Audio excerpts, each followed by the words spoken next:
do. I usually take the fight and match it up, giving you the ins and outs, the highs and lows, who can do what, who will do what, why they will do it, and so on and so forth.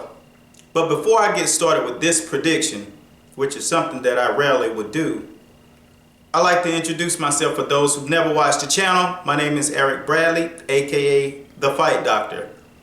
And I thank you guys for watching, because this is where we break the fight world down, round by round.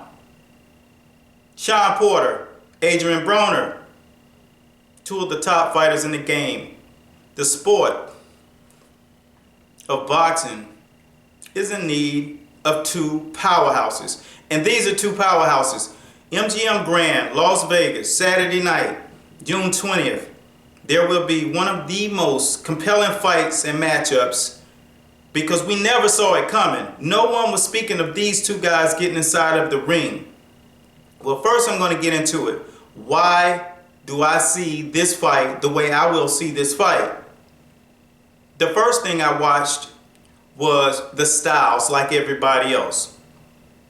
And then I went a little further back into the archives and looked at their last fights. John Molina with Adrian Broner. And then I looked at Eric Bonet against Shawn Showtime Porter. That fight was against a subpar journeyman, so it really didn't carry as much information as it should. So I took a couple of rounds out of the Kell Brook fight to see what Adrian Broner could actually do. As I measured these fighters up, a year ago I would have automatically given this fight to Shawn Porter, regardless of the styles, because Adrian Broner was flat-footed. But this year, the fact of the matter is that Adrian Broner has adopted what he's capable of doing, which is using his feet in the ring.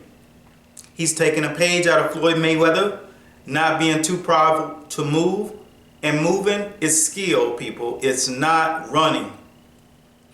A lot of guys would try to do this and not be successful. It's just like a lot of guys try to counterpunch, they're not successful. Some guys try to up their power, they're not successful. When a guy can move, turn, use angles, rotate shoulders, pull counter, that is skills. Those things are adopted, and if you're effective at it, that means you can box. So Adrian Broner has been willing to adopt this style, use his legs around the ring, give the guy angles, but also he gets in a cat crouch. You've seen Floyd Mayweather do it. He did it against Cotto. He dared him to cross the line. He did it against Canelo a couple of times. He did it against Robert Guerrero. Even though he moved on those guys, he also drew the line in the sand and said, walk forward and let's see what you got. Adrian Broner did the exact same thing against John Molina. And I watched that fight. I didn't remember that part because I was so in awe that he was able to use the ring and move. Shawn Porter's a strong kid. Shawn Porter is a very strong kid.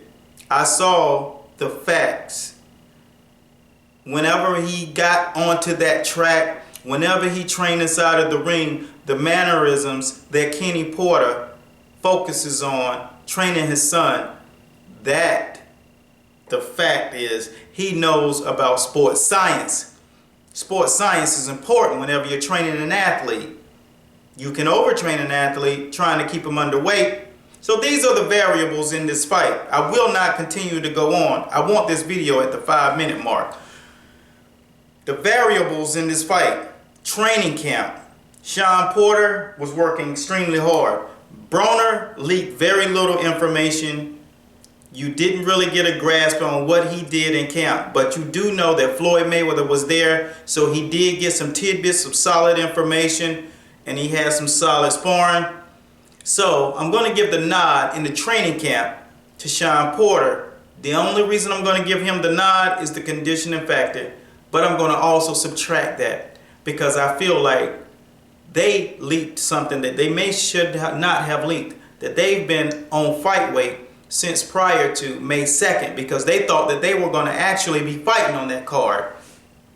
To drag a guy who walks around over 165 down to 147, under 144, is tapping into the electrolytes. So the fact is, he's been working hard at a CrossFit high intensity level for over 2.5 months, 3 months maybe. That's the majority of this year. That cannot always work for you. Now, when you're young, you can manage these things. That can work against you. Adrian Broner went into the camp fresh. Came out, he's prone, he's sharp, he looks physically strong too. Sean Porter looks strong, but he's naturally muscled. Thick bone, football player looking, physical conditioning. So, the nod in camp goes to Sean Porter when it comes to the physical conditioning, but he loses points because it's the duration that he's been banging on his body, and it could very well show up in this fight. Adrian Broner has been on the record popping bottles during camp. All these little things matter whenever you're at this level, people, and this is what I want you to understand. You can't continue to get away with that. The fact that these guys are young plays in their corner for this fight. So speed, it really will matter, because as I looked at Adrian Broner against John Molina, the hook, the jab, it was lightning quick. I can't believe I didn't remember how quick he used those punches, but he was definitely on point, on spot. These things are just the facts. What's going to happen in that ring? I was worried yesterday at the weigh-in when Adrian Broner tried some tactics, trying to get in Sean Porter's head. But as a fighter, that's something he should do. But somewhere in his head, I feel like he has some doubts. So I am fully going to roll and put the Fight Doctor's prediction out there in the corner of Sean Porter. And due to the fact, in all the key elements of this fight, he can continuously bring power, punches, volumes, even outside and countering the jab. He's working on a lot of different things. I just think he's going to give Adrian Broner so many different looks. Adrian Broner has more options as of prior to this fight. But the loss to Kell Brook made Kenny Porter and Sean Porter go back to the drawing board. All the way up until this point, I would have given this fight to Adrian Broner because I felt like he can keep him on the outside. But the fact of the matter is, you got to throw more than a jab in the right hand. This is not Molina. This is Sean Porter. And stylistically, it's confusing because a guy with awkward movement and high volume punches like a Marcos Maidana always solidifies his style over even a pure boxer in moments. Every once in a while he gets through. So tonight, if I had to put my money on a victor, I see all the things going in the mindset or in the frame of Sean Porter because of his composure. He has the same look that Kell Brook had in his eyes when he fought Kell Brook. Kell Brook was not fazed. Sean Porter is not fazed. He just knows he's going out for the job. He's going to handle business tonight. He has his briefcase. He has his suit on. His dad's beside him. They're going for business. That's what I see in this fight. The intangibles of a fighter. Sean, Showtime, Porter has the algorithms of a fighter, and he gets the nod from the Fight Doctor. And that's on the record.